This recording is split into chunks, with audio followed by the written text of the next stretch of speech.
प्रियंका गांधी हमारे साथ हैं। मैम, 2014-2019 के बाद 2024 का ये चुनाव किस तरीके से अलग है, क्योंकि कैंडिडेट इस बार अलग है, राहुल गांधी हैं, किशोरीलाल शर्मा है। क्या प्रमुख मुद्दे हैं अमेठी और रायबरेली में?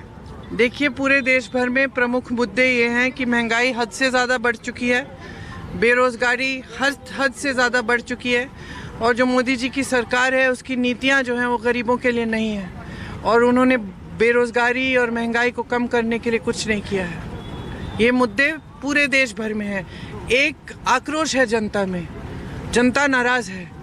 2014 की बात की आपने, 19 की बात की, जनता ने भरोसा किया और पूरा भरोसा किया, भारी बहुमत से जिताया। तो जनता की उम्मीदें बहुत थी, आशाएं बहुत थी, बहुत वादे किए गए, और आज क्या देखते हैं कि देश के प्रधानमंत्री, जिनका सबसे बड़ा पद है, पद की गरिमा का स्तर नहीं देखते हैं, और वो ऐसी बातें कर रहे हैं चुनावी मंच पे कि भैंस चोरी हो जाएगी, कि गहने चोरी हो जाएंगे, ये सब बातें कर रहे हैं। तो जनता देख रही है, कह रही है कि भाई मेरी बात क्यों नहीं कर रहे हैं, मेरी रोजगार की बात क्यों नहीं हो रही है, जो महंगाई जिसका मैं सामना कर रही हूँ इसकी क्यों नहीं बात हो रही है। तो सब देख रहे हैं और सब चौंक रहे हैं कि ये क्या बात हो गई, कि हम तो सोच रहे थे कि 10 साल बाद आप कुछ ठोस बताएंगे, आपने किया क्या है, आपने नया बनाया क्या है, आपने विकास की बात की थी, वो विकास कहाँ है, हमारे जीवन में तो नहीं दिख रहा है। तो जनता चौंक रही है, कह रही है कि भाई 10 साल बाद आप चुनाव में आए हैं और आप काम नहीं गिना रहे हैं, आप ये नहीं बता रहे हैं कि आपने क्या किया, आप क्या करने जा रहे हैं। आप तो भैंसों की बातें कर रहे हैं और मंगलसूत्र चुराने की बातें कर रहे हैं, जो जनता भी हंस रही है। जहाँ जहाँ मैं जाती हूँ आज जनता हंस रही है, कह रही है कि कैसी बातें हैं ये, कि प्रधानमंत्री जी कह रहे हैं कि एक्सरे लेके कोई राजनीतिक दल आपके घरों में घुस के आपके गहने चुराएगी। मतलब कोई उनको बता नहीं रहा है कि पूरा देश हंस रहा है, उनके सलाहकार डर रहे हैं उनसे कहने के लिए कि देश तड़प रहा है। संघर्ष, जो आम आदमी का संघर्ष है, महान संघर्ष है। आज कोई जितनी भी मेहनत करे कमा नहीं पा रहा है, पूरा नहीं हो रहा है।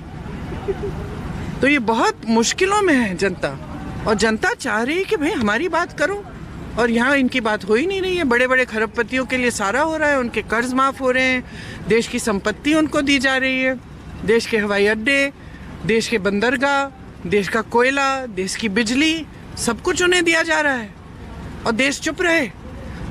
जब आप एक किसान का कर्ज माफ नहीं कर रहे हैं, जो आत्महत्या कर रहा है क्योंकि उसके पास 50,000 रुपए नहीं है कर्ज चुकाने के लिए, ये तो सही नहीं हो सकता ना। बिल्कुल बिल्कुल। इतने आरोप के बाद अगर प्रधानमंत्री बीच में कहते हैं कि इन लोगों की अंबानी और अडानी से सेटिंग हो गई है, तो इसे आप कैसे देखती हैं?